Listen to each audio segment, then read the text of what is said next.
So here's another great thing to think about when you're first starting with watercolor is how much water do I use? And I have a little glass here, a little jar full of some clean water. I'm going to show you just three different levels of water. So think of it like the Goldilocks and the Three Bears back in the day, where you have too much water, just right, and maybe not enough. So stick around and I will show you the quick little demo. Welcome to my YouTube channel, where I have new videos every Tuesday at 9 a.m. Eastern Standard Time. So make sure you click that subscribe button and click the little bell and you'll never miss one. Hey everyone, it's Kelly here. Welcome to my YouTube channel. If you are new here, thanks for stopping by. And I want to let you know I have a new watercolor course out, and this video actually is a small portion of one of the lectures. It's the Sunset Watercolor class, and I'm giving away a free watercolor Cotman kit. And I'll put the link below where you can sign up. You need to be a subscriber. You need to watch all of the lectures of the Sunset course and then share your project with us. And this will take you directly to my subscriber page. You just fill out your email, your name, last name, and then click that subscribe button. And you will get all the information on how to sign up for the class. Oh, and also when you subscribe, you get a special launch coupon. So you'll get the best price that I offer when it first releases. That is usually at least 50% off. And of course, if you are already a subscriber, you'll get this in an email. Okay, so coming up, how much water do I use? So I'm going to start here with just wetting the one side of my paper. Now I'm using 140-pound cold press paper. Not taping it down because I want you to see if it's going to buckle or not. So the more water you put in here, the more chances you are going to have for a little bit of buckling in your paper. So you can see I have loaded that up with quite a bit of water. And I'm going to mix up some pigment and I'm just going to tap it in here. So there is quite a bit of water on here. Let's go ahead and add a second color to this and see what it's going to do. See how this is just moving? Wherever the water is where your paint is going to go.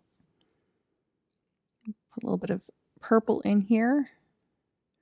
And let's just watch what this does.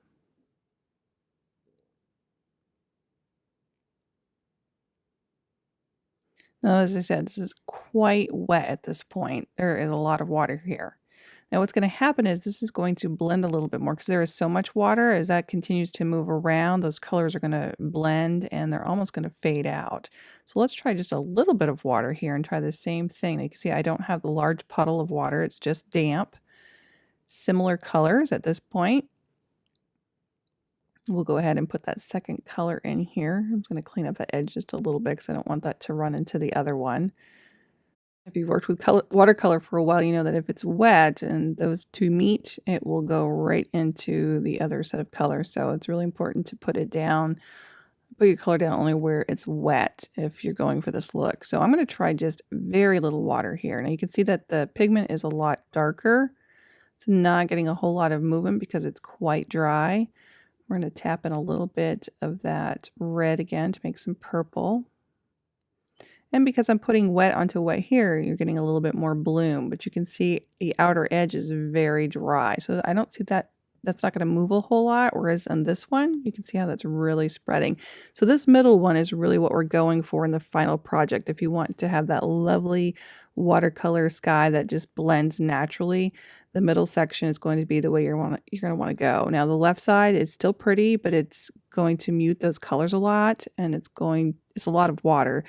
And the one on the right is so dry, it gets very vibrant, very bold colors, but you would want to just do a larger area on your painting because you want to make sure that you got your edges wet so that you don't have those real sharp edges on here that you can see with my brush is very dry with those little dots of blue in there.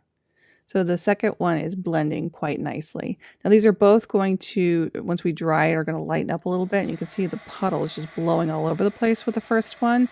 Another thing you don't want to have do because what's going to happen is those are going to run. And you can see where I get these little stragglers that just run right off the page. And if you want to contain your area where you want your sky to be, you don't want those little blooms to stretch out and go places that you don't want them to have happen. And that middle section again is just lightening. It's very soft, very fluffy, and those colors have blended nicely. The first one you can barely see where we put the red in there or made the purple. Again, depending on the look that you're going for, you may want to try the one on the left or the one on the right. So you can see the back of the paper is a little buckled, and I did not leave that water on there for too long.